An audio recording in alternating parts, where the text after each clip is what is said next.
Amadou n'aimait pas parler de son passé. Pas parce qu'il était mauvais, mais parce qu'il lui rappelait tout ce qu'il avait failli perdre. Aujourd'hui, tout le monde le respectait. Costume propre, petite voiture, travail stable dans une entreprise. Quand il marchait dans son quartier, les jeunes disaient « Voilà quelqu'un qui a réussi ». Mais personne ne savait qu'autrefois, Amadou était exactement comme eux, perdu, en colère contre la vie, convaincu que le monde lui devait quelque chose. Il avait grandi dans une famille simple. Son père était maçon, sa mère vendait des beignets au bord de la route. Il n'était pas riche, mais la maison était remplie d'amour et de conseils. Surtout ceux de sa mère. « Mon fils, la patience nourrit l'avenir. Respecte le temps, sinon le temps ne te respectera pas. Choisis bien tes amis, ils peuvent construire ou détruire ta vie. » Mais Amadou, à 18 ans, n'écoutait plus. Il voyait seulement ce qu'il n'avait pas de vêtements chers, pas de moto, pas d'argent de poche. Il comparait sa vie à celle des autres sur les réseaux sociaux et se sentait humilié. Un jour, il rencontra un groupe de jeunes du quartier. Toujours bien habillés. Toujours avec de l'argent. Ils l'invitèrent à sortir. Au début, c'était innocent, rester tard dehors, sécher les cours, petite combine. Puis vinrent les mensonges, les mauvaises fréquentations, l'argent facile. Sa mère voyait le changement. « Amadou, tes yeux ont changé. Tu ne souris plus comme avant. » Il levait les yeux au ciel. « Maman, tu ne comprends rien. Le monde a changé. » Un soir, elle lui prit la main. « Ce n'est pas le monde qui change ton cœur. Ce sont tes choix. » Mais il ne voulait rien entendre. Les jours passaient, et Amadou s'éloignait de plus en plus de sa famille. Il rentrait tard, parfois à l'aube. Son père ne parlait plus beaucoup. Le silence à table devenait lourd. Puis arriva le jour qui changea tout. Ce jour-là, Amadou participa à une affaire avec ses amis. Rien de grave, pensait-il. Juste prendre quelque chose qui n'appartient à personne. Mais les choses tournèrent mal. Quelqu'un cria. Quelqu'un appela la police. Tout le monde s'enfuit. Amadou tomba. Il fut le seul attrapé. Assis dans une pièce froide, il tremblait.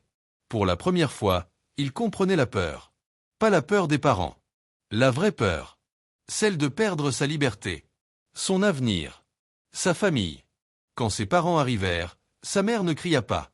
Elle ne pleura pas. Elle posa juste sa main sur son visage derrière la vitre. Ce regard, il ne l'oubliera jamais. Pas de colère. Pas de honte. Juste une immense tristesse. C'est ce regard qui le brisa. Il sortit quelques jours plus tard grâce à l'aide d'un oncle. Mais quelque chose en lui était mort. Il ne se reconnaissait plus. Les amis. Disparus. Le respect du quartier. Perdu. La confiance de ses parents. Fragile. Un soir, il trouva sa mère en train de prier. Elle lui dit doucement. La chute n'est pas la fin. Rester à terre, ça, c'est la fin. Ces mots allumèrent une petite lumière en lui. Le changement ne fut pas magique. Pas de miracle. Pas de raccourci. Il commença par de petites choses. Se lever tôt. Aider son père au travail. Couper les mauvaises fréquentations. Retourner étudier le soir. Les gens se moquaient. Le bandit veut devenir sage maintenant. Mais il continuait. Les mois passèrent. Puis les années. Il obtint un diplôme. Un travail. Une stabilité. Le jour où il reçut sa première vraie paie, il rentra à la maison avec un sac de riz, de l'huile et du sucre. Il posa tout devant sa mère. Elle pleura cette fois. Pas de tristesse. De fierté.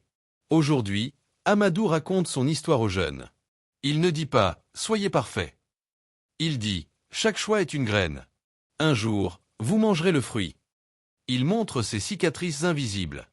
Il explique que la vraie force, ce n'est pas l'argent rapide. C'est la discipline. Que les parents ne sont pas des ennemis, mais des boucliers. Que le temps perdu peut coûter une vie entière. Mais que le courage peut sauver ce qu'il reste. Et parfois, quand il passe devant les jeunes qui traînent comme lui autrefois, il s'arrête et dit simplement « Moi aussi, j'étais là. La seule différence entre toi et moi, c'est la décision que j'ai prise un jour. » Parce qu'au fond, la vie ne demande pas d'être parfait. Elle demande juste d'avoir le courage de se relever quand on tombe. Et ça, tout le monde peut le faire.